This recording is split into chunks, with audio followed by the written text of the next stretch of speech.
So we're in the process now. Three, two, one. Okay, ladies and gentlemen, Dr. Tim Westley, running for Congress, CD 15. How you doing, sir? I am doing well there, Raleigh. Doing well. Feeling confident? Absolutely. Beautiful, beautiful. Um, before we start the conversation, I just wanted you to let the viewers know just a little bit about yourself, just a brief introduction on yourself. Okay. As many may know already, I'm Dr. Tim Westley. I'm a father of three, a grandfather of two. Been married for 24 years. This year actually makes 25. This coming April. I've served time in the military, 7 years active duty in the U.S. Army, one stint in the Texas National Guard. I've been, in addition to that, an educator. I've been in the classroom before and the public schools as a seventh and eighth grade math and science teacher. I've also been in the elementary class as well as a fifth grade teacher for a short stint. Beyond that, I've worked as a postal carrier.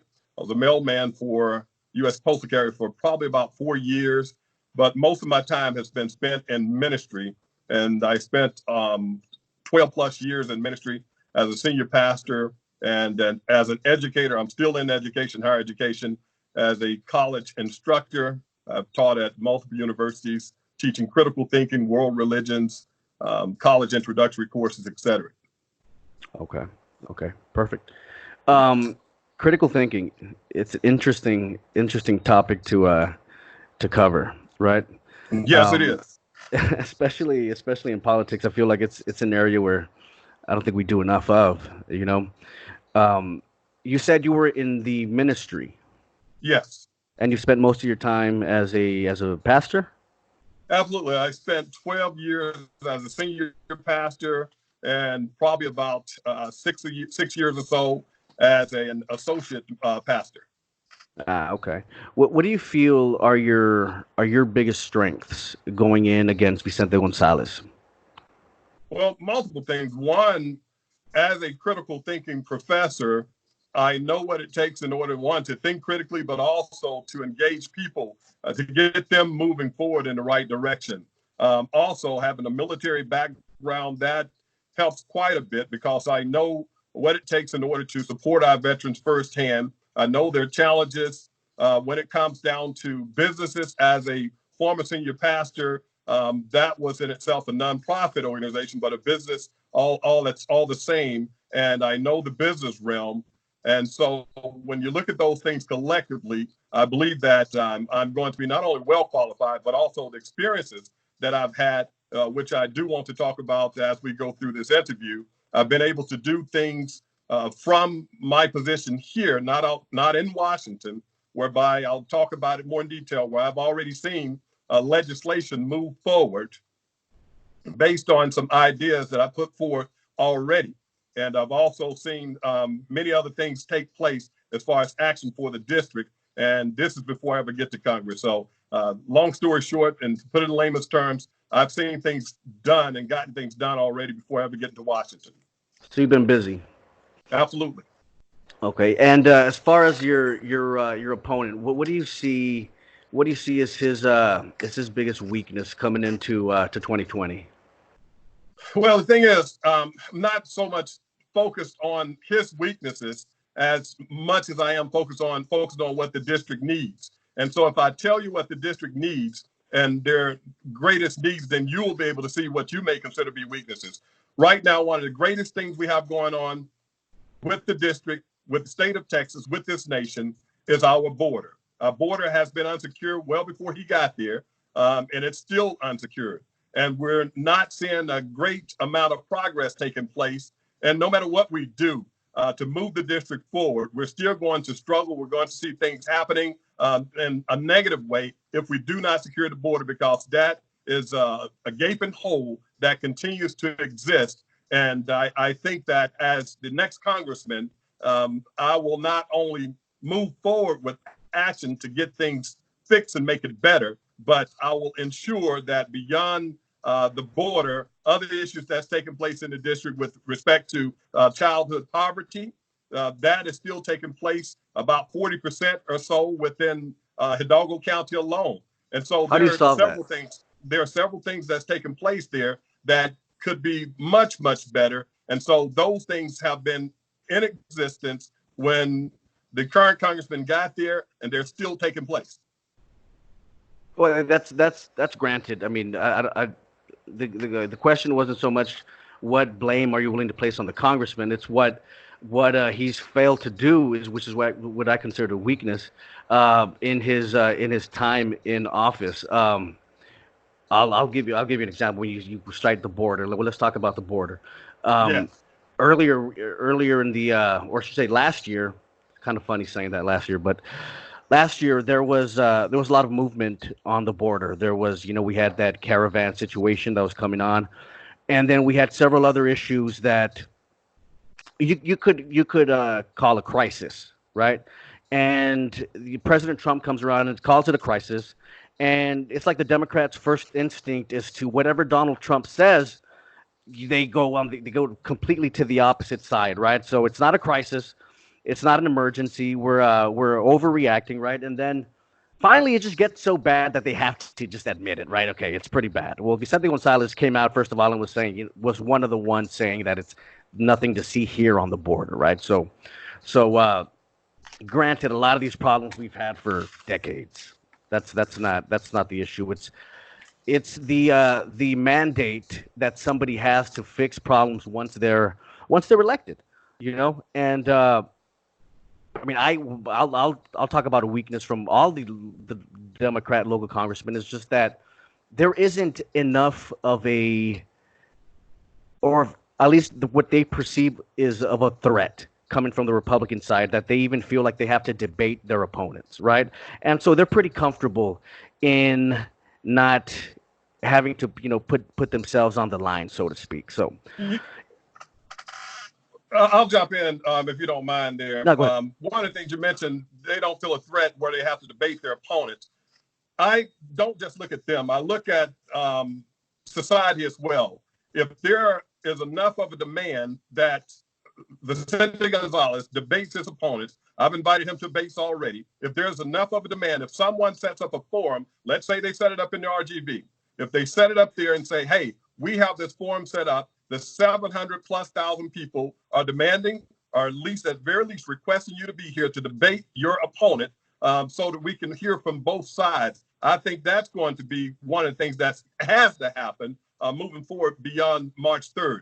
There has to be someone, some organization to set up some type of forum of debate and send him a request so that the public will know that he's refusing to come.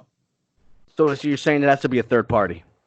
I believe it has to be a third party because keep in mind, I ran unopposed in 2018 and I was available for any debate or forum. Not one took place with myself and the current congressman. I've mentioned already since I've been on the campaign trail that God willing, if I'm able to get the Republican nomination, I'm available any place, anytime. I will come into his backyard and debate him any place, anytime, and talk about any issue. And I'm willing to do this in a public forum with questions that I don't see in advance that the public can ask of us at any given time.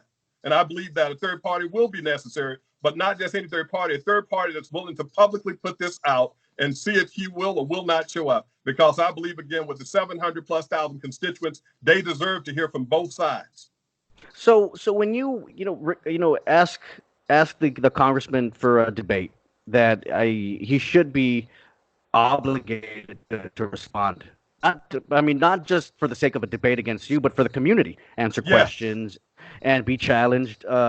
It's more of an obligation, in my opinion. But what do you think is one of the reasons that they just decide not to do it? Is it they have too much to lose?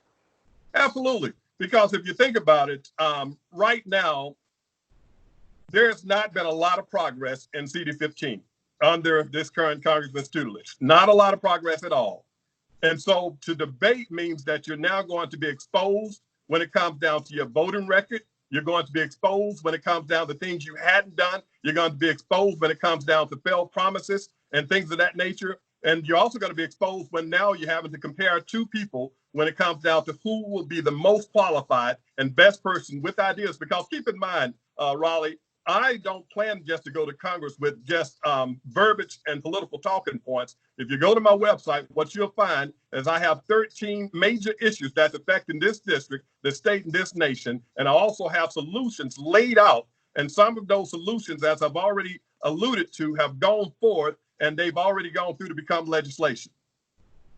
One staying on that topic. One, I was going through your solutions and listening to past interviews that you had done. One, something that you mentioned that really rung well with me was what you want to do to, with as far as natural resources, oil, things like that, and giving money from that oil back to the states, kind of like how they do it in Alaska. Yes. I want to ask you a little bit about that in a little bit. But first, I want to talk to you about your opinions on the current state of the Republican Party. I'm not going to lie to you, Tim.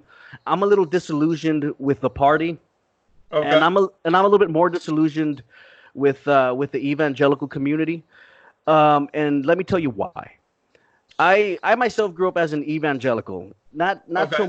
not so much anymore, but I'm old enough to remember how we communicated and responded and the social conversations going on under President Bill Clinton, right? Yes. President Mike Pence had a radio show at the time, and he comes out and he says, "We need moral standards. You should not expect from your president any less than you would from your neighbor." Right. So Okay.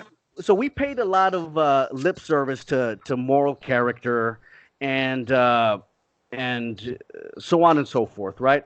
And so fast forward 20 years, and here we are under President Trump, right? Yes. On policy, we can probably agree on about 85% of the measures that he's taken. Okay. But what's really strange to me is evangelicals have. I'll give you some poll statistics. 60% of white evangelicals will say that Donald Trump is the chosen one, Mm-hmm. right? Or 75 to 80%, have will support Donald Trump and say there's nothing he can do that will get them to uh, to to change their mind. Mm-hmm.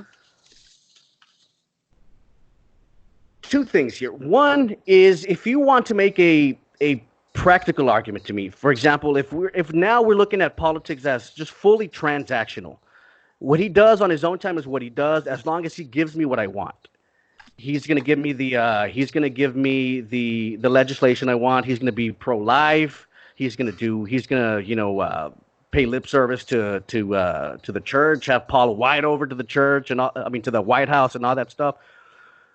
He's going to give me what I want, policy wise. He's going to give me the judges I want. He's going to give me tax cuts. He's going to give me this, and so I'm looking at the transaction of it. But can we do? How can we become Michael Cohen's for him? As far as we defending, uh, like Sarah Huckabee Sanders, who starts to go out of her way to defend even the indefensible, right? Like, how do we become that party? Well, I can't speak for the entire party. What I can speak is from a point of view of one who has taught world religions, who has taught in the Christian church, who has taught the Bible for a couple of decades. And what I can tell you is that one, you mentioned evangelicals, and you mentioned those stats, 60% here, 80% there.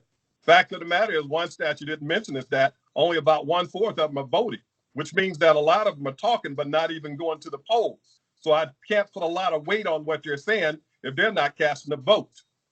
Two, when it comes down to the things that you mentioned, we cannot fail to look at the other side. You mentioned things as far as his record and as far as his accomplishments. You alluded to those things, and it's almost as though you're saying, do we exchange that for his lack of morality at times or his shortcomings at times? Fact of the matter is, we have to look at the other side and say, if we had Hillary Clinton elected, would that be better for the nation? Would we be better off when it comes down to morality? I recall Jesus speaking to people, and they were basically coming down on a woman who had fallen short. And he said, "Ye without sin cast the first stone."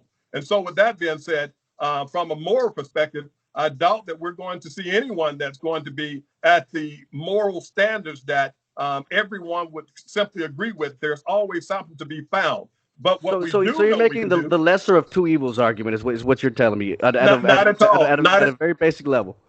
not at all. I'm not speaking of the lesser of two evils. I'm simply looking and saying, what do we have at stake here? As a Republican, we know what the Republican platform stands for, and we know what the Democrat, and I'm talking at the national level platforms. There was an instance a few years ago where people at the Democratic National Convention, they had to vote to include God on the platform. If you follow me for a moment, they had to vote to include him on the platform. And when they tried to do that vote, because at one point he wasn't included on the platform, they had to vote to include him. And that vote, if you were to look at that video, it was horrible. They still did not want God as part of the platform. They are pro-abortion, which means that that's something God speaks directly against. And so the point I'm making is that how could I, as a person, vote for someone on the other side when there are things that are specific as to what God says is foul in his sight? And so what can we do as evangelicals? Well, we see in 1 Timothy chapter 2, verses 1-4,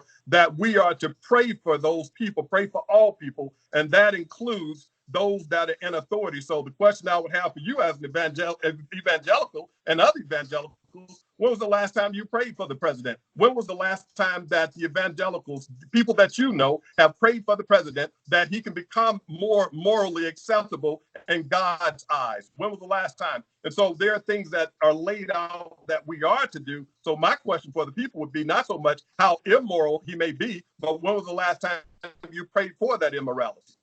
Okay, so great, beautiful answer. 2024 is going to come around, and Donald Trump is not going to always be president. Are you willing to have that same standard for whoever becomes the next president? Because shifting standards seem to be, I guess, a norm in politics, right? And it seems to go by what is convenient to us, right? Which is why I cited the example of Mike Pence. And Okay. so the reason why I say principles matter, because those are the ones that are easily forgotten when you're getting things that you want, right? And so Mm-hmm. it's like I tell everybody, it's like, okay, that's fine if that's the new standard that you're setting, Tim Wesley. That's your new standard. Pray for the president, and he's not a preacher in chief, and he's not, and morality is not important. Then just be willing to have that standard for the next president. Here's the thing, Raleigh. When you mention my standard, it's not my standard. It's God's standard. It's a 2,000 plus year old standard. And so when you ask, am I willing to have that same standard? I don't have a choice because God's word isn't to be added to nor taken away from. So the standard wouldn't change for me in 2024, 2044. It didn't matter what year. I'm still going to maintain the same standard for every single president. It doesn't matter who it Okay. is. Okay. So then your standard is, so then you agree the next president, um, if he for example pays off a porn star, the standard is just going to be, let's pray for the guy. Not only that, keep in mind God's word said we are, because again, you mentioned from a evangelical point of view. And so I want to make sure I'm addressing it from an evangelical point of Right, view. from a God's moral point word of view, says we not are not to, so much legal. that's right. We are to correct, rebuke, and encourage. So when it comes down to it, I've said publicly and I'll say it again. I don't condone the things that the president has done as far as if all the paying off and things of that nature. I don't condone those things. But what I do is what the word says. We are to correct, we are to rebuke. I rebuke those things. If the president is doing wrong, he's doing wrong. It doesn't matter what it may be. If it's morally wrong and it's wrong as far as God is concerned, it's wrong. And I'll call wrong what it is. But at the same time, Okay. as we move forward, that standard of God's word, I will apply, as you've asked already, to everyone. So it's not a matter of exchanging the standards of what God says is right because he's doing something that's going to help us economically or so forth. Right. Today, or yesterday, I should say, there was a vote on the war powers.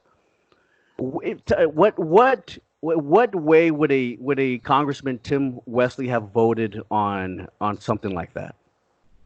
Well, right now, I believe that before that vote took place, I believe that based on the way we have our Constitution set up, I believe it's functional and as well as it is. So you voted yay or nay? I'd have to look at that because on yesterday, I've had a lot of personal things going on, so I didn't Oh, see I see. what I took see. place with Okay. that. Okay. Absolutely. So I'd have to Okay. look at it, but I do know one thing. When it comes down to declaring war, I know what it says when Congress is the one that declares war and things of that nature. So with that being said, based on the way our Constitution is, I don't see a reason to change it. Yeah, yeah, I don't disagree. There was a few Republicans who sided with the Democrats. Rand Paul, I think the usual suspects, the more libertarian wing of the party. Mike Lee, uh, they were a little upset because they didn't feel like the administration had the evidence when they said that the threat was imminent, and they okay. So the principle of it was to say, okay, this is something I would want. I wished we would have done under Obama and under Uh-huh. Bush. And like I understand the Republicans lament that anything that the Democrats do is going to be almost always to spite the president. I don't. We're so polarized right now that it just seems that anything that the Democrats do, as far as paying lip service to the Constitution or what have you, it's always going to be done to spite the president. I mean, there was a running joke saying that the guy could find a cure for cancer, and the Democrats would find a way to throw him under the bus about it, Mm-hmm. right? But like you said, and I do agree with you. The Constitution is pretty clear on who declares war, and since 9/11, I think we've gone a little stray from the Constitution. Okay. But let's jump over to illegal immigration. Okay. What do you see is the biggest problem here on the border? I mean, there's talks from some Democrats about having, I shouldn't say open borders, but decriminalizing illegal immigrants. And there's talks on the far right about an invasion from the south. Where's the truth in the eyes of Dr. Tim Wesley? Well, you have to keep in mind we have to define invasion to start. And so, how do we define invasion? If we have multitude of people that's coming into a location um, and not coming legally, then you can easily consider that an invasion. We know that within our U.S. Constitution, Article 4, Section 4 of the U.S. Constitution, we have a mandate. And keep in mind, this Constitution is something that every single congressman, every single senator have sworn on oath to uphold. Yet still, we don't see that taking place. Article 4, Section 4 of the Constitution states the United States shall guarantee to every state in the Union a Republican form of government and shall protect each of them against invasion. We have an invasion taking place by all forms of definitions taking place. How do we know? We had about 1 million people coming to the nation, coming to the country illegally, or they were deemed inadmissible. And so that equates there, Raleigh, to roughly about 3,145 people per day. Now, keep that in mind, 3,145 people per day. And that equates to 130 people per hour on average that came into the country illegally or were deemed admissible. So, question I would have for you and your audience, do they think that's an invasion if we're having 130 people per hour on average to come into the nation illegally? No matter how you look at it, whether you're Republican, Democrat, Independent, or Libertarian, statistics and numbers don't lie. And so we have an issue going on here. We have a problem. We have an invasion. We have to call it what it is. The reason I believe that many are afraid to call it an invasion is because this Constitution, Article 4, Section 4. If they're calling it an invasion, then that means that they're not upholding this Constitution. And that's why people have to understand the importance of words.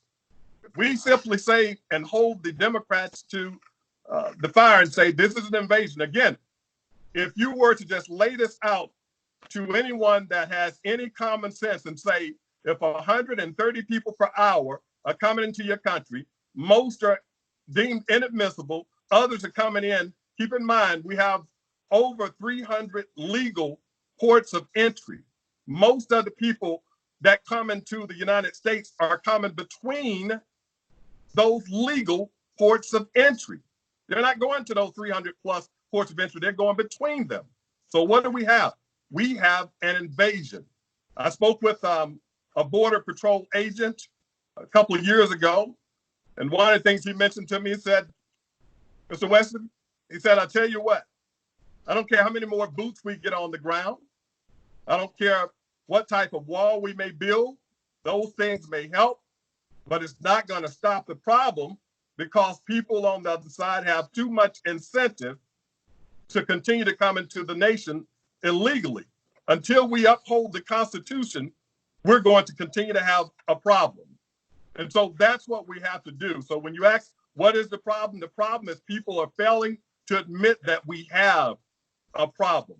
They're also failing to listen to the experts. If I go to a doctor's office and they tell me what I need to do in order to treat my illness, and they tell me what's based on my symptoms, what they recommend, I've gone to the expert for a reason because I believe that they have studied enough to know what can fix my problem, and I must trust them. Our Border Patrol agents have already told our nation what they need in order to assist them to fix the problem. But the failure on the border is that those that are not just on the border, but congressmen that are in Washington are failing to listen to them. So we continually have these problems. Okay, so let's unpack that real quick. There was a lot that you mentioned that is are good starting points for a conversation. I want to plant a flag where you talk about most of these people coming over are inadmissible. Explain what that means. I'm not saying that most of them that are inadmissible. When we look at being inadmissible, simply saying, do they have a reason? For instance, if a person is coming and they can say that I'm coming because of political oppression, things of that nature, then they will be people that will be viewed as possibly able to come in if they're coming through the legal port of entry. So I'll tell you right off that the overwhelming majority of the people, they're not coming through the legal port of entry. So there's a small fraction that's coming that they're deeming inadmissible because when they do come through the legal ports of entry, they're failing to have any and everything they need to show that they have a valid reason based on our laws, asylum laws, to come into the country. And so that's what I'm speaking about. And so, Dr. Tim Wesley, if you were to guess that what the reason for those people coming over, what would what would your best guess be? Well, I don't like to guess there, Raleigh.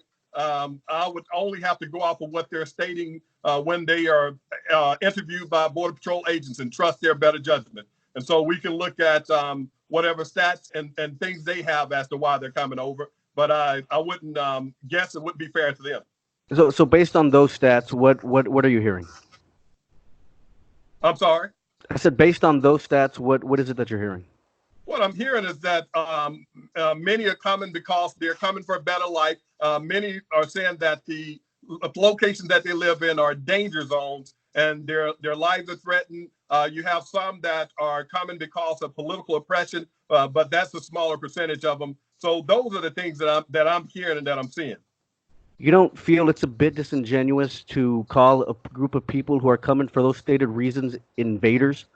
When somebody tells me get ready, there's an invasion coming, the first thing I think about is let me get armed, let me get ready. Somebody's coming to hurt me, hurt my family, and then I ask, well, who are these invaders coming over?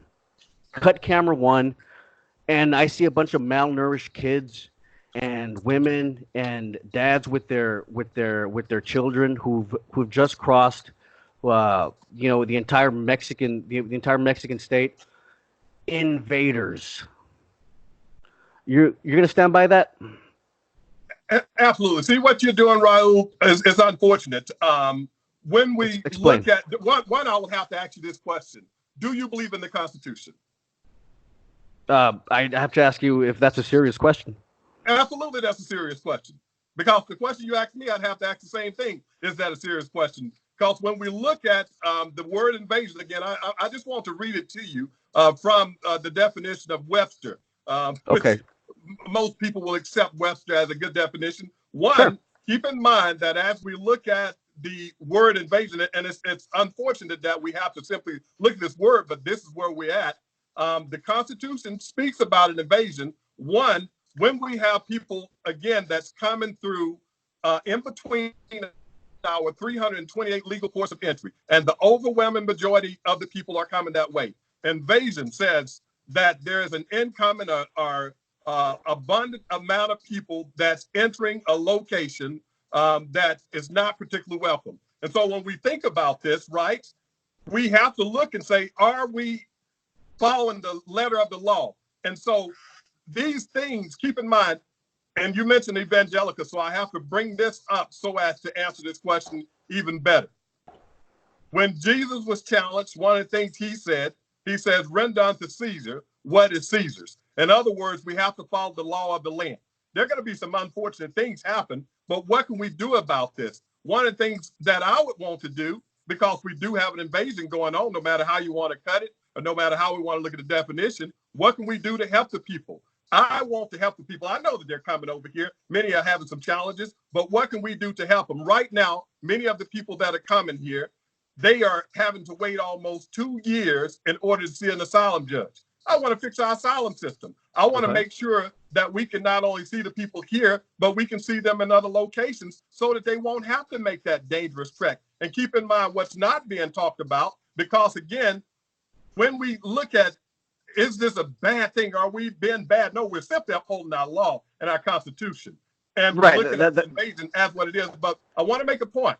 Many people say, well, this is harmful to the people. But what they're failing to talk about is that almost half of the women and girls that are coming into this nation, they're being assaulted, raped, or sexually assaulted by the smugglers, criminal gangs, and groups of that nature. And so the question I have, if we continue to allow this to happen, are we not putting the same women and children that people say that we're doing wrong because we're not allowing them to break our laws? Are we not putting them in harm's way when we keep saying this is the route to go? Keep coming. We'll allow you in no matter what our laws say. And I have to mention this. One of the things I taught my children and my grandchildren early on, there are rules for a reason. Those rules, those laws, if we have them in place, we must follow them. If we do not like them, there's a thing called an amendment that we can do to this Constitution. And until we amend this Constitution and we begin to work on some of the things that I would like to do to make sure that this process is better for the people that's trying to come here for a better life, then we follow these rules. So it's not a matter of, do I look at this and want to word it a certain way? What is happening is happening.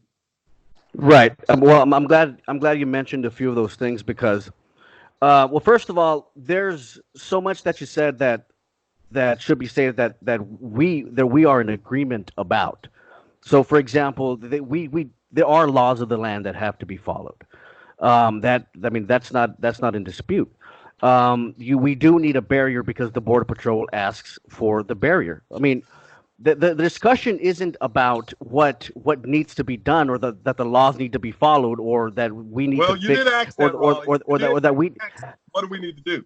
right. So Okay. I'm getting to that point.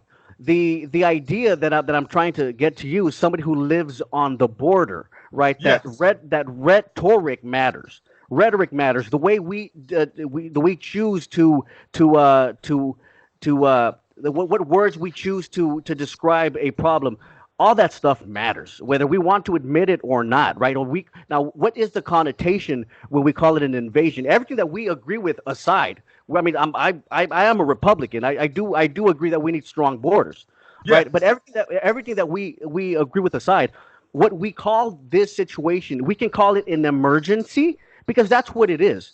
An invasion, what is the connotation for an invasion? And what has been the consequences of that? What happened at a Walmart in El Paso, for Here, example, here, right? here lies. Here, here lies the issue, Raul. Well, I'm not. Again, I'm not finished. Just let me okay, get through the go for point it. quick. Right. So, um, again, I had a conversation last time with Sandra Witten, and she was absolutely it's an invasion. And I live on the border, and I hear a war on the other side, and the cartels are firing back and forth. I think we don't disagree on that. The other side is chaotic.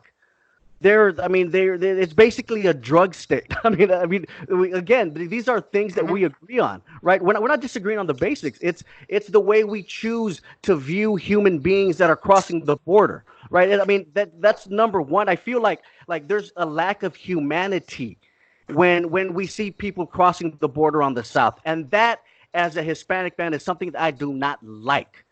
Okay, here, and I can understand where you're coming from, Raleigh. But when we talk about that's a lack of concern for humanity, I just mentioned to you one, and I have to reiterate just to make sure it's crystal clear. I have to reiterate.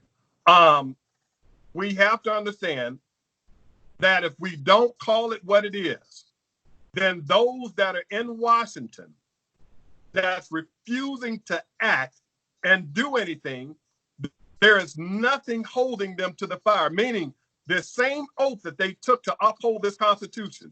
What did you call it? Instead of an invasion, what word did you say we can call it? An emergency. That's not in the Constitution, unfortunately, Raleigh. It's not in the Constitution. So if we call it an emergency, right, without calling it an invasion, then that means that there's no way that we can tell the left or anyone else that you're not upholding the Constitution.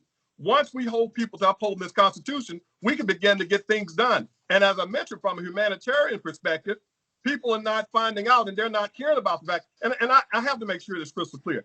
I sympathize for all people. I sympathize for them. That's why, again, if you look at what I'm trying to do for the people that's trying to come into our nation, I'm trying to make sure they're having an easier progression to get into the nation. I'm trying to make sure that we can change our antiquated laws to make sure that they're not held up at the border. I'm trying to make sure that they have options in order to seek asylum. I'm trying to make sure that the 1,500 or so girls and women that's being raped every single day, that they're not being raped and being exposed to sexually transmitted diseases, sex trafficking, and things of that nature. So when we talk about humanity, this is humanitarian mindset, and that if we can uphold the Constitution and we can slow the progression of the invasion that's taking place, because we don't call it what it is, we are going to have a difficult time, as we've already seen, holding anyone's feet to the fire for violating their oath of office and upholding this Constitution. Okay, so then here's my follow-up question to you. Yes, Is sir. that so we call it an invasion, right? The president says it's an invasion. They're coming to the south, and then he has up on stage, he has angel parents who've had their children um killed in different situations, right? Yes. And then on Fox News, it's paraded. The overwhelming impression is that illegal immigrants are here to hurt people, right? And so the rhetoric is supercharged, and it goes up to 100, right? We turn it up to 10. It's an invasion. And then we try to pass legislation on it, right? And how has President Trump, meaningful legislation has been passed on the border? Since we're talking about the difference between calling it what it is, and I'm telling you it might not be so effective. What meaningful legislation has been passed, especially when Trump had both the House and the Senate right at the beginning of his term? Mm-hmm. And that was brief, and I don't want to get away from this question and the topic we're on, but I must mention again and ask you: would you be better if the word invasion was taken out of the Constitution and replaced with emergency?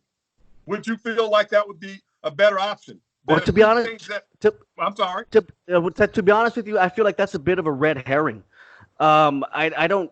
I mean, what we're talking about is what's going to be effective.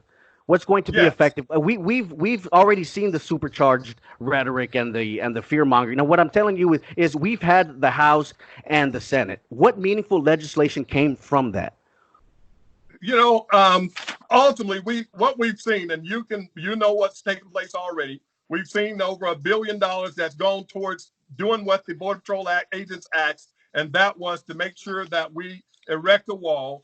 other than that, we've been quite stagnant. And you know, the reason it's been stagnant is because you can't get much path through the House that's at this point democratically led. But I will tell you, when you ask what meaningful legislation, I'll tell you some legislation that Dr. Tim Wesley has worked on that I believe has been meaningful. Let's Right hear it. now, if you were to look at what has taken place in December of 2018, the media was reporting, and you can find this on my website as well. As far as if you go to videos and click on border health, you'll see this in the video and you'll see documents as well. But what I've done is been able to put forth November of 2016, when I fell short in the election against Vicente Gonzalez.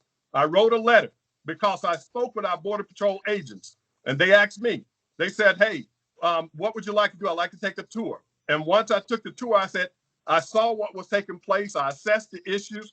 And on my way back to my home, I came up with an idea that we can get 200 processors to help our agents, which will also, keep this in mind, help to process the women and the children and the men, the families. It would help to process them more expeditiously so that they can find even better treatment than what some may say that they're getting.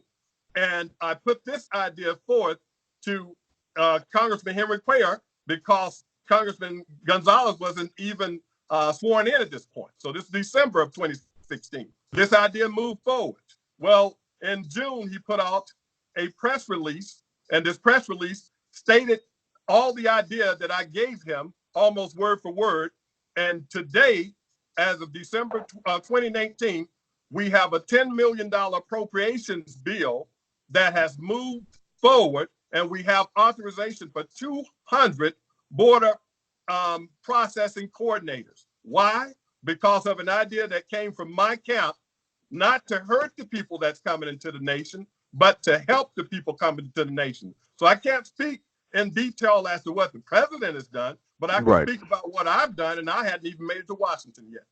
Okay. So then you are going, obviously you wouldn't be running otherwise if you didn't have ideas, right? So what at this point, I mean, we've been talking about illegal immigration for decades, for Yes. decades, for decades. What is it that gets in the way when either party has full control in both houses? What is it that gets in the way from passing anything meaningful on this subject? Well, I would only be speculating as to what's getting in the way because personally, I'm a citizen like you are, Raleigh. Right. And as a citizen like you are, I'm wondering as well what's getting in the way. You know, is it economics? Because we know that it's costing us $365 million per day. We know that it's costing $134 billion a year.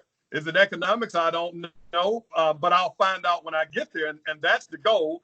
What I do know, and I can tell you this, and you just tell me your thoughts on this because we're having a conversation. Right. I Right. do know if we're sending, and this is Republican and Democrat, if we keep sending the same people to Washington that's failing to show a track record of success of what they're doing to make sure that our asylum system is fixed and our immigration laws are revamped and our border is secured, I don't care if you're Republican or Democrat. If you can't show what you've done over the 2 years you've been there and show detailed plans of what you're going to do if you're reelected, you shouldn't be there. So I have to look back at the constituents and say, why are we not holding people to the fire? And why do we keep sending the same people to Washington? If you look at the border right now, we have consistency, meaning that the border as we see it stands from Henry Cuellar to Baylor to Congressman Gonzalez, we see they're all Democrat. And in CD15, it's been democratically held since 1903, and we hadn't seen much great movement when it comes to border security. So the question I have,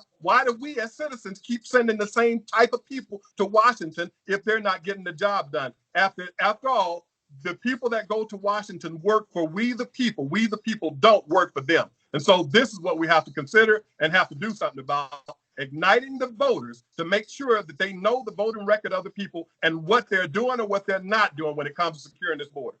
Right. And that seems to be the $1 million question that I've always had is that I had a conversation with Ray Gonzalez, the one who's a congressman hopeful, challenging Filemon Vela And I asked him what was his sense when he was, having a conversation with people from his district about electing a Republican.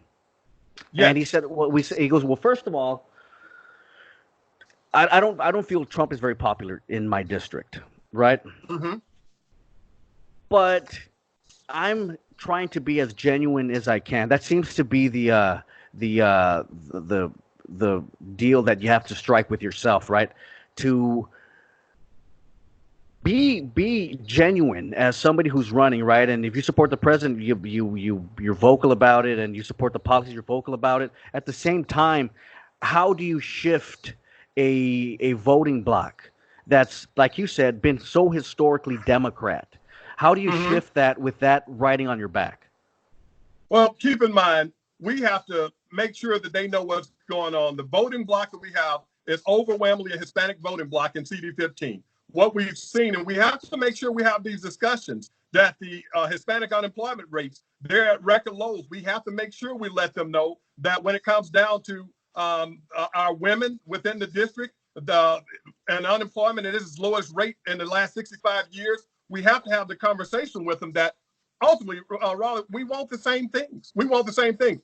When it comes down to, most of my friends that I've had over the years, they're Democrats. They're Democrats. I was once a Democrat. I was a lifelong Democrat up until about 8 years ago. And so the Interesting. people I knew were Democrats. And so Right. how do I have a conversation with them? I let them know I want to be able to make sure my children and my children's children have a great opportunity to be educated, a great opportunity to be well when it comes to their health, for opportunities in general. I want to make sure that when my children's children are born, that they're protected when it comes to their Second Amendment rights. I want to make sure that when it's all said and done, and this is a message that what I found, many Democrats, they are indeed pro-life in heart.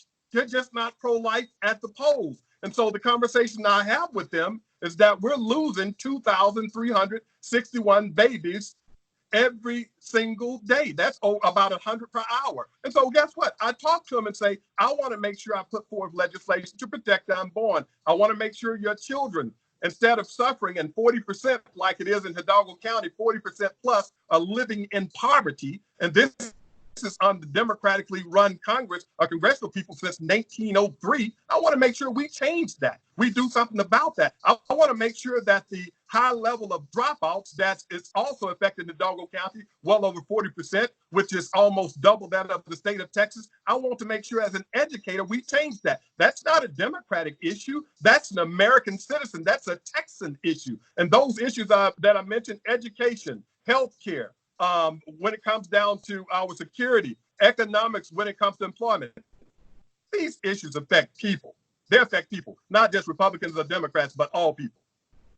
What do you think is how do you explain, because here in these districts here in South Texas, it's a very religious people, right? Yes. Yet at the same time, by the majority of them, and I shouldn't say majority of them because the voting numbers are just so low down here, but they do vote for a party that is so pro life. I mean, so pro choice, and getting further to the left on that issue. It seems contradictory. How do you explain that effectively? Well, I'll explain it this way. Again, as a person that was a Democrat most of my adult life, I'll tell you that one, these things were passed down. In other words, I was told I was a Democrat. As a child, I was told we're Democrats, we vote blue. And Yeah, so was and I. being told that, the option was eliminated to vote any other way. It's like we don't vote Republican because the Republican are for the rich. They're rich white men, rich Caucasians. They're not for the poor. I was told that until I started to look and do my own research, and until I had a friend that shared some information with me about conservative values. And so, how do people continue to go there? Because family values, and you've just mentioned this, Raleigh, family values are strong.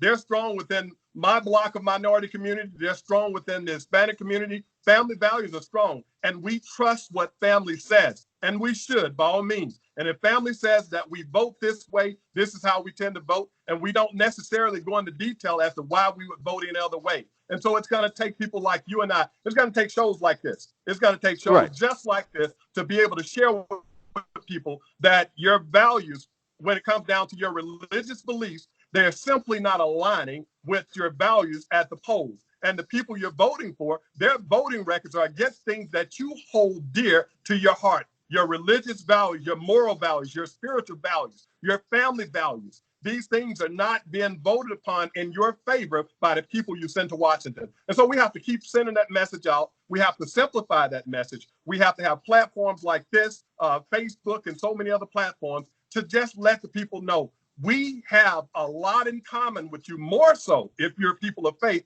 than the other side does. And how do you find people respond to that message?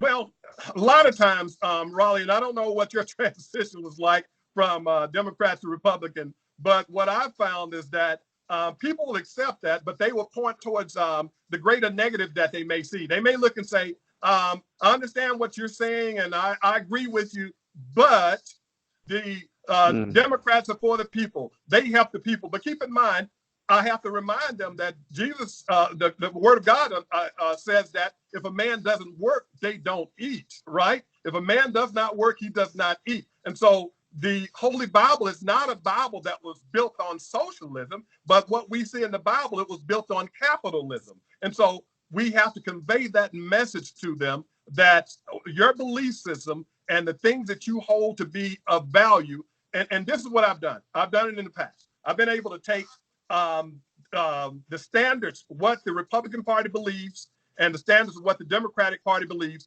and look at their national platform, take about 7, 8 points. And I've been able to put it before people and say, how do you feel about the military, strong military? How do you feel about pro-life issues? How do you feel about your freedom of speech? How do you feel about your religious liberties being protected?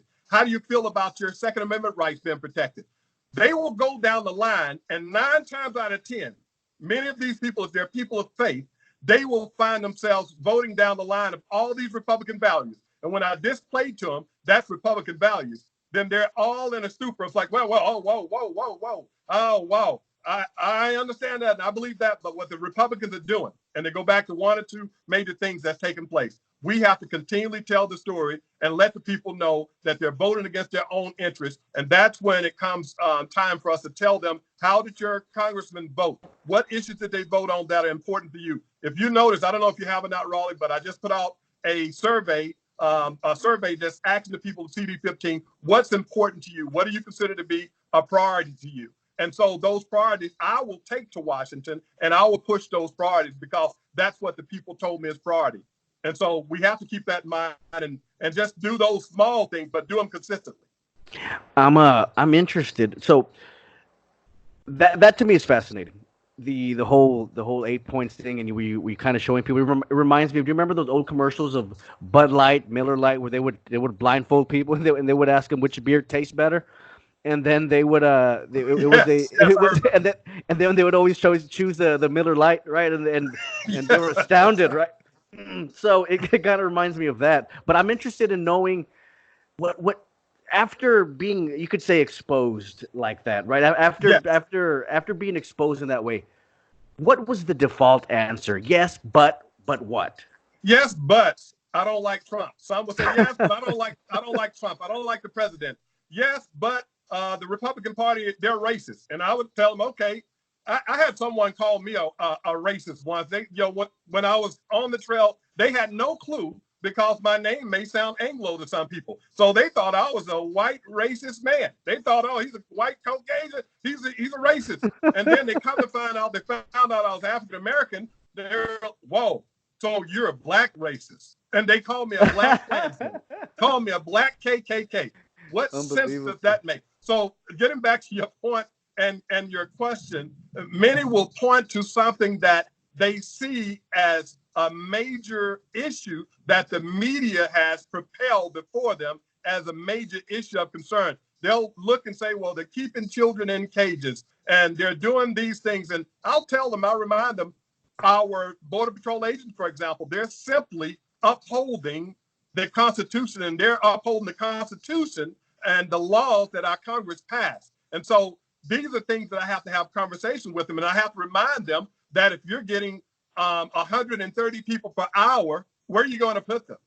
Where are you going to put them? And so when they say, oh, you all are inhumane as Republicans, and I remind them 3,145 people per day on average, where are you going to place them?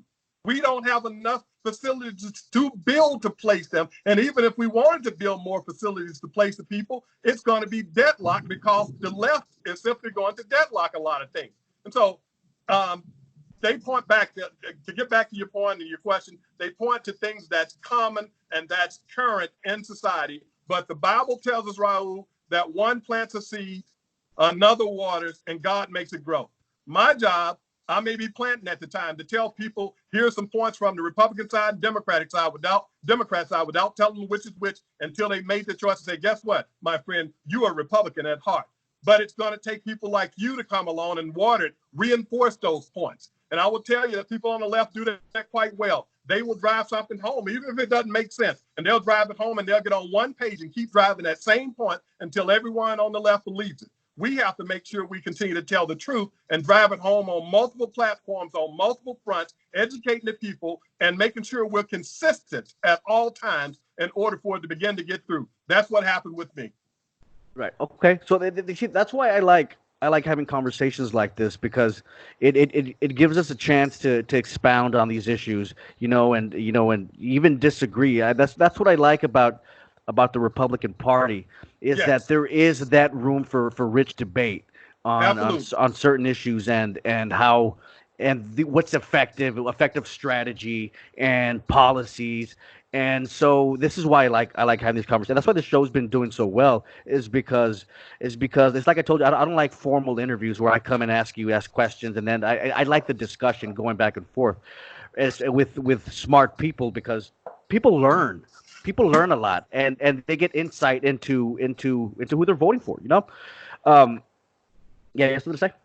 Yes, I do. I was going to tell you, I love the fact that you brought up we can have debates, we can have spirited conversations. And what I found, Raleigh, is that I have my best friend in the world. He's a Democrat, and he's a strong Democrat.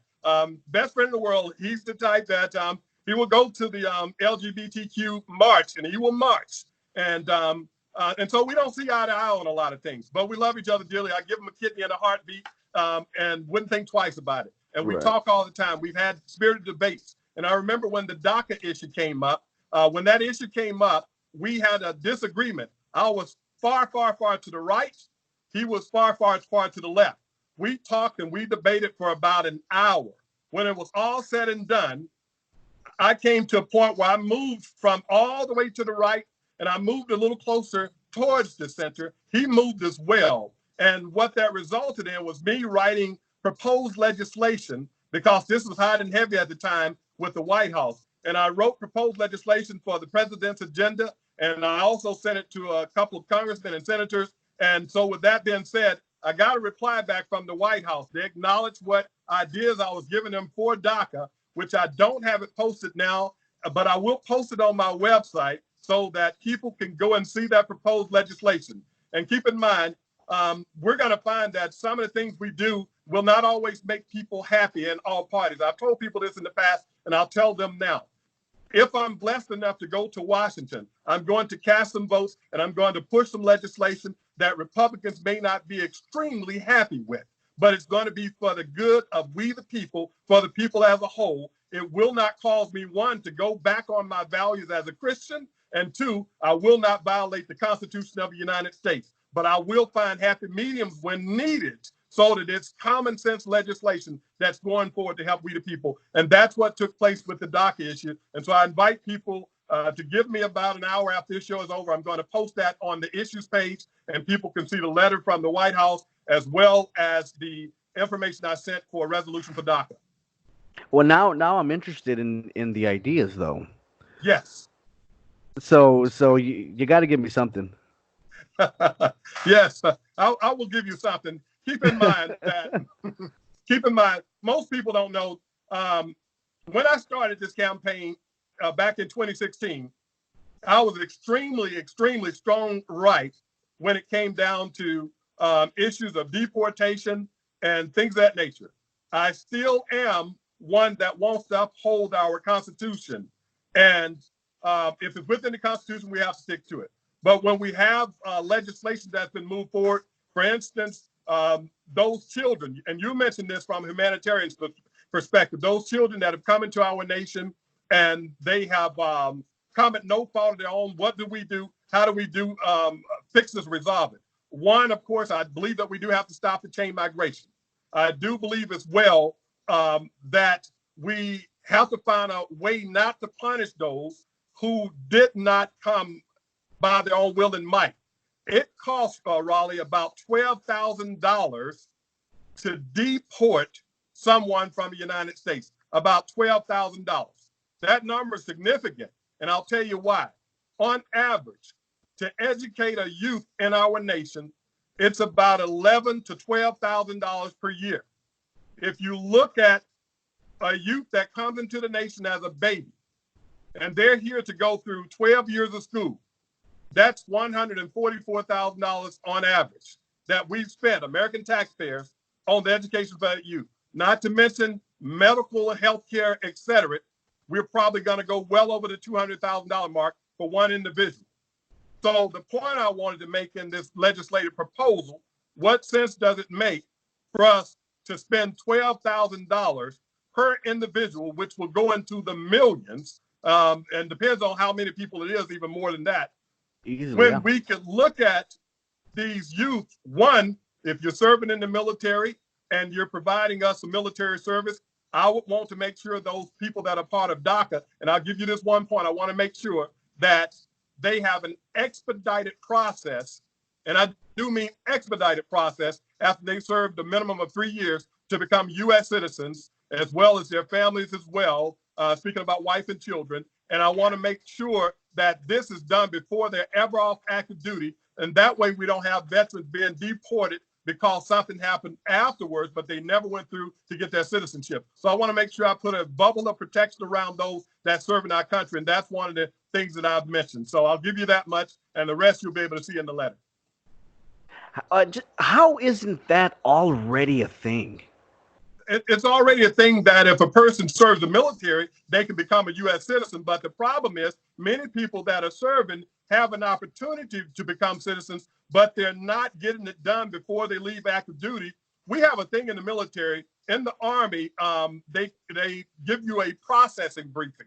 And before you get out of the military in the Army, you have to go through this briefing, which is typically about a week long. And they basically check off on all areas of who you are in your life to make sure you're cleared to leave the military.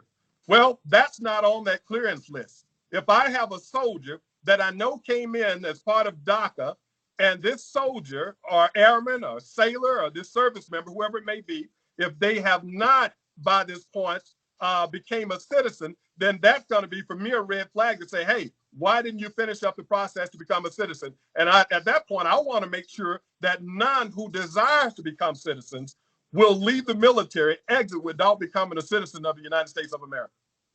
Okay. It's not And mandated now. right, right. Okay, interesting. Then I'm gonna hop on your website after this and just check out the details. I'll post it. It's not posted yet, but within an hour, I'll post it. Okay, okay.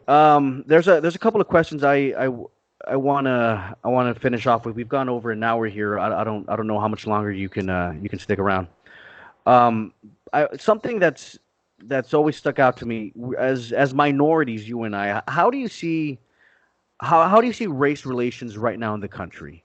And well, yeah, yeah. I mean, I guess let's start there. How do you see race relations right now in this country? Race relations have always been strained, and they're going to continue to be strained as long as we have breath in us. Simply said, at one point, we see in the Old Testament that the Jews did not associate with the Samaritans because of the Samaritans being a mixed race people. So we've had racist clashes for a mighty long time, we've had racism, that is. And let me clarify, we've had racism as an issue. We've had clashes as an issue. But we also see that Jesus made resolution to that by taking water from the Samaritan woman. And so many other acts he did in order to heal the race relations of biblical times. I bring that up to say that this is not anything new. This has been going on for over 2,000 years. So that's Jesus just was a Jew, tribalism. right? He was a Jew, and he conversed with a Samaritan woman and things of that nature. And so the racism issue in America, or the race issue, it has been continual, and it's going to continue as long as there are people. Why? Because you have people that continue to pass down not only the rhetoric, but the mindset that this is the way it is. And so we have to, you and I, people like you and I, we have to change that mindset. When people tell me Republicans are just racist, I'll simply tell them, look, I've been well received as a Republican. I'm talking about well received, more so than I did when I was on the Democrat side. And so with that being said, is there racism within the party? I'd be remiss to say that there's not racism within every party. But what do we do about it? We continue to speak truth, and we continue to make ourselves better, our children better, so that they can make the generation after them better, and try to do as much as we can to eliminate those hindrances that come with such an ugly idea of racism. And what about as it pertains to our justice system, and as it pertains to, as they call it, quote unquote, the system? We've obviously have made crazy strides in these areas, right? Yes. But a lot of times I hear a lot of the left, it seems like their go-to default answer for everything is always going to be systemic racism, right? Hispanics are poor because of systemic racism. Black people are poor because of systemic racism, and they're set up to fail. The system is rigged against them. I mean, how do you answer that argument? I'll answer the argument quite simply. Keep in mind, that's an excuse. Is there some racism? Are there some challenges? Are there some areas where people that are minorities fall short, and not just minorities, Caucasians as well? Are there some areas that can be better? Absolutely. Are there some things where treatment and fairness may not be there all the time? Absolutely. But we don't use that as an excuse. I'll tell you that I came from the state of Louisiana. I was born and raised in Louisiana. But I thank God I'm in the great state of Texas now. Thank God for that. But I still love my Louisiana roots. David Duke, who was the grand wizard of the KKK, he's from Louisiana. I grew up in an era whereby I'd seen Klansmen. I grew up in a state whereby I recall coming back from Hawaii, serving in the military. And I recall my car broke down after I picked it up from the port of New Orleans, driving to Shreveport. And I recall a fireman stopped. I didn't know who he was. The gentleman stopped and he helped me with my car. And he said, I just want to help you fix this. And I said, why did you stop? He said, I'm a fireman. And I stopped because I didn't want you in this area when it's dark, because there are Klansmen in the area. And so did I use any of that as an excuse? No, I came from a single parent home, a mother that raised 5 children. I'm the youngest of 5. But instead of using systemic racism and things as an excuse, I use it for fuel. And it fueled me to go and get an associate's degree, a bachelor's degree, a master's degree, a PhD, to write 4 books, over 52 songs, become a professional speaker, a motivator, a pastor, a father, a husband of 24 years, and so much more. I didn't use that as an excuse. I use it as fuel, and it propelled me forward. So I tell people, we don't look at those things and say that they simply don't exist at all, but we don't allow that to be an excuse to hinder us from moving forward in life. Interesting. So there's a study that was done by the Brookings Institute, which is not a conservative think tank by any means, but basically the thesis was if you want to get into the middle class in America, you basically got to do 3 things. You got to graduate high school, you got to find yourself a job, and you got to wait till you're married to have kids. If you do those 3 things, your chances of being in the middle class are about 97%. Mm-hmm. Right? And so it's interesting that when we talk about issues like poverty, and when we talk about economic disparities between races and stuff like that, it never gets mentioned how important family unity is, right? Yes. Or the importance of having your father around. And I guess to me it's unfortunate. It's unfortunate because as we've seen the destruction of the nuclear family, I mean it almost goes without saying that a lot of societal ills are going to fall on us, right? Yes. Um, but when you talk to somebody that's a Democrat, and especially somebody that's in the university, it never gets acknowledged. The importance of a father never Yes. gets acknowledged, and and I'm wondering how you see that importance here in the valley. Last time I checked, and the fatherless rate here in Cameron County and Hidalgo County was up at around 40%. That's almost one out of every two children was walking around without a dad. Hmm. That I mean that to me is that is so unfortunate. And when we talk about high school dropout rates, when we talk about things like ADD, and we talk about just every kind of stigma that affects children, it almost always stems from the hole that not having a father around leaves in a person, right? Yes. How, Yes. have you ever addressed that issue? Not directly as far as what we can do about it, but I've addressed it in that when it comes down to our education level. For example, you mentioned the valley, and so down in the valley there is over a 40% dropout rate, which is almost double that of the state. And so those are things you mentioned. Education has been one of the keys, graduating from high school. So that's one of the issues that I will address when I get to Washington to try to increase that graduation rate. In addition to that, the fatherless homes, can we begin to support those people that volunteer as mentors and people of that nature? I had a gentleman just recently to reach out to me, and he said, "Hey, will you come to my college graduation?" I was his professor, and I said, "Absolutely." And so the words he shared with his family was that I would never have graduated from college had it not been for this gentleman and his mentoring of me. And so, though people may not have fathers in the family, can they have mentors? And so, with the Hispanic population, with the African American population, we talk about family and the importance of family, and we have to put that forth because family is going to be a foundation for success, and especially as you mentioned, fathers in the homes. Right. It's interesting that you mentioned mentors. There was a book that I read not too long ago that talked about social currency, and basically the point that it made was that we used to have a thing called social currency, where if your child was misbehaving, yeah, your neighbor saw it, and your neighbor would take care of it. And you, as a parent, it was normal for y'all to look out for each other's kids like that, right? And Yes, that's basically, or it's been non-existent now, right? That even communication between neighbors and communities, everything's getting so fractured that so much social currency has basically it's been lost over the decades. um Obviously these issues, I mean, they're hard to legislate. I mean, how do you legislate the importance of fatherhood to somebody? I mean, they are. yeah, go ahead. Oh, go ahead. I'm sorry, Raleigh.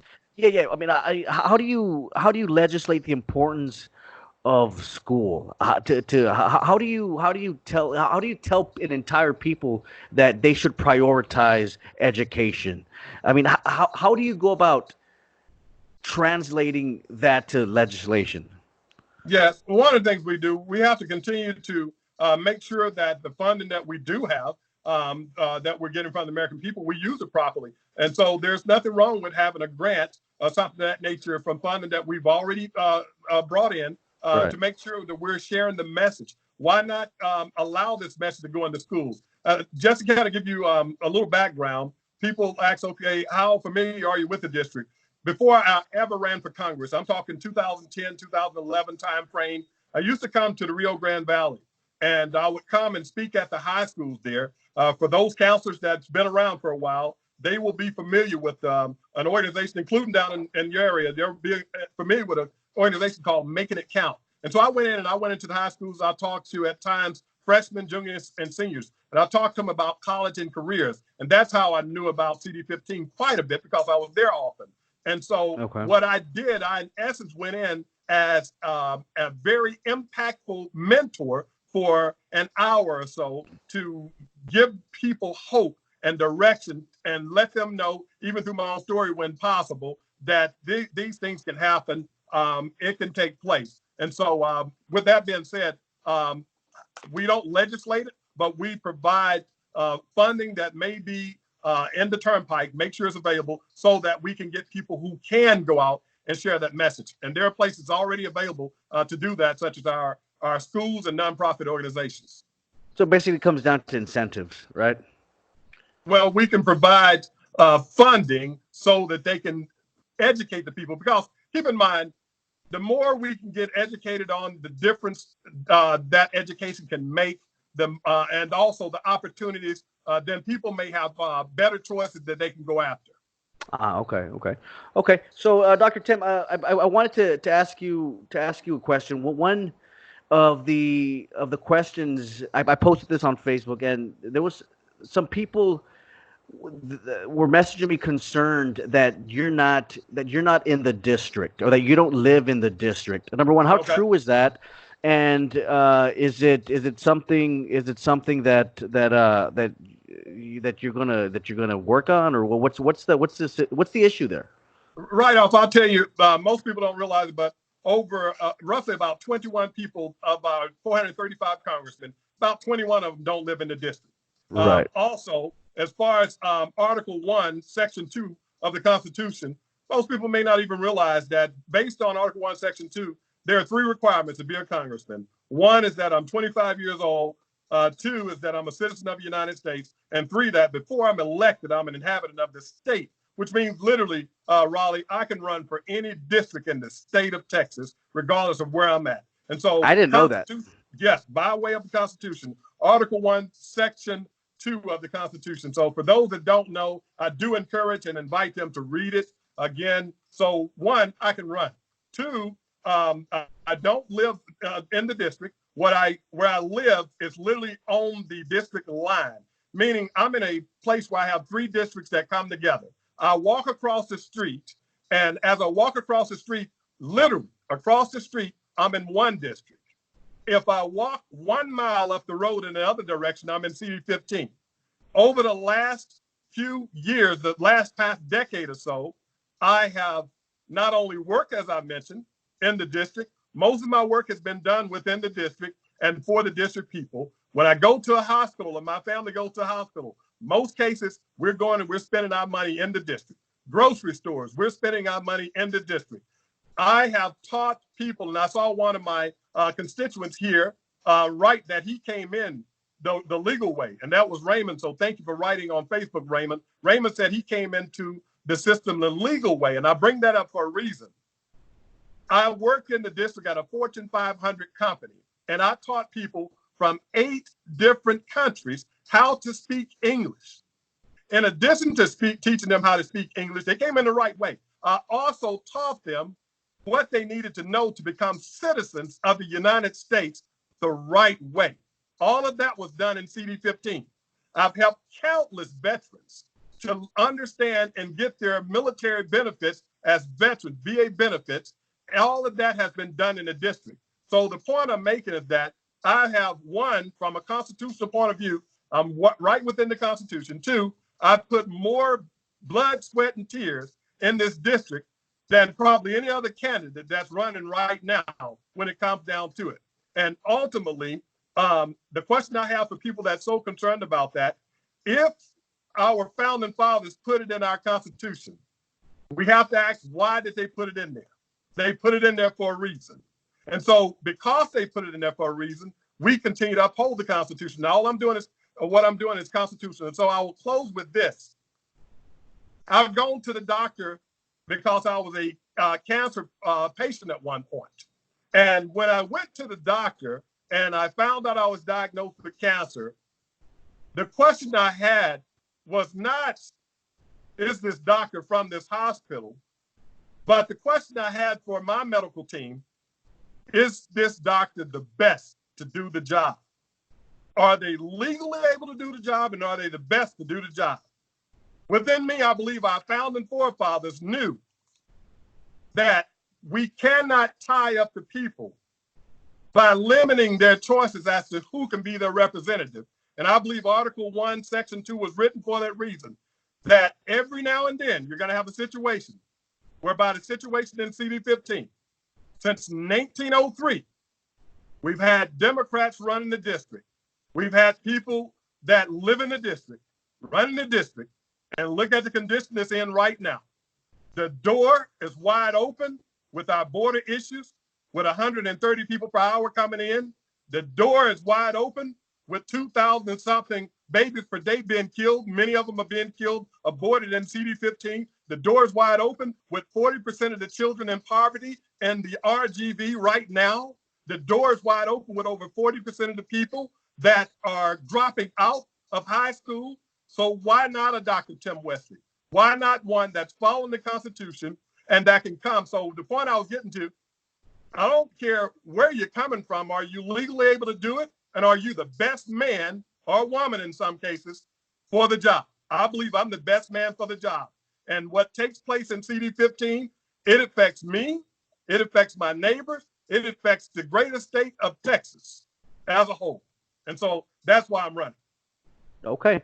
And with that said, is there anything you want to communicate to the people before we go? Or you know what? Let's do this quick fire real quick because we're already at 120 here. Just quick fire. Yes, You're sir. obviously pro life. You're obviously Yes. pro strong borders. Where do you fall on the economy As far as what? as far as taxes, as far as the regulations, and No, the no more taxes. I think we have, as it stands, we have enough taxes as it is. I think we need to stop overtaxing the American people. I think that when it comes down to regulations, we need to deregulate. The president has moved forward already with doing some deregulations.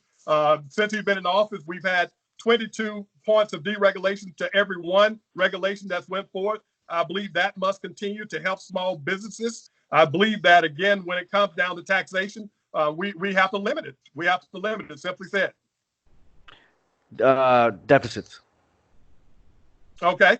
Yes. With respect to the deficit, we're in the trillions. And so we have to work on a balanced budget. And so that's one of the things I'll be fighting for, to make sure that we're balancing our budget before we do all this spending that we're doing. When it comes down to all the excess spending that's taking place, I'll be sharing some information on that soon. There's a ton of spending that's taking place that shouldn't take place, lots of wasteful spending. And so we have to take care of that. Right now, we have over $1.5 trillion that we have when it comes down to student loan debt. So just using that for an example, I want to attack the student loan debt.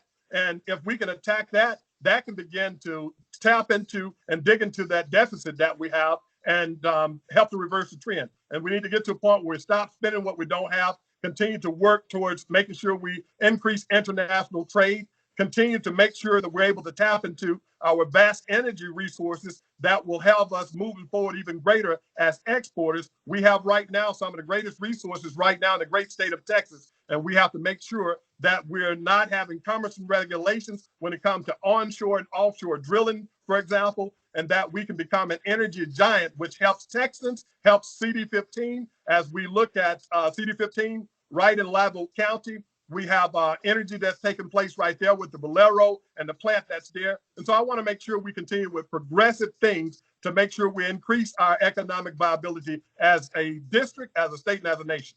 So pro free trade, uh, tariffs.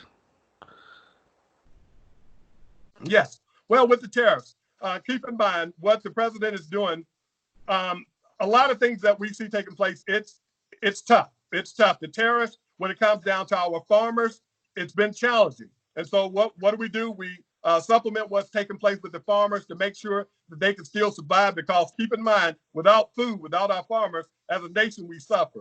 But the tariffs, I believe, were and are necessary to make sure that we're not being treated unfairly anymore. And it's like with anything, a lot of times it's extremely tough in the beginning. It's tough. And we may not see the great effect of what the president is doing with respect to tariffs until well after he's out of the White House. But we have to allow certain things to continue to move forward. At the same token, we see that with respect to the USMCA, United States-Mexico Canada agreement, that moving forward is going to help to relieve the farmers as well. Dr. Tim Westley, where can people find you? They can find me at timwesley.com. That's the first place I will tell them to look, because there they can find my plan of action. And again, this is what I challenge them to look at. I want them to look at every single candidate. It's 2 more candidates running against me. Look at them.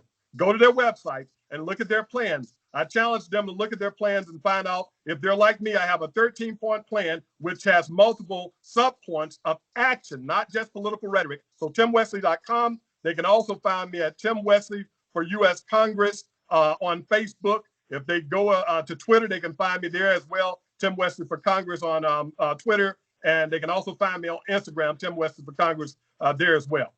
And for the people watching who want to donate to your campaign, where can they do that?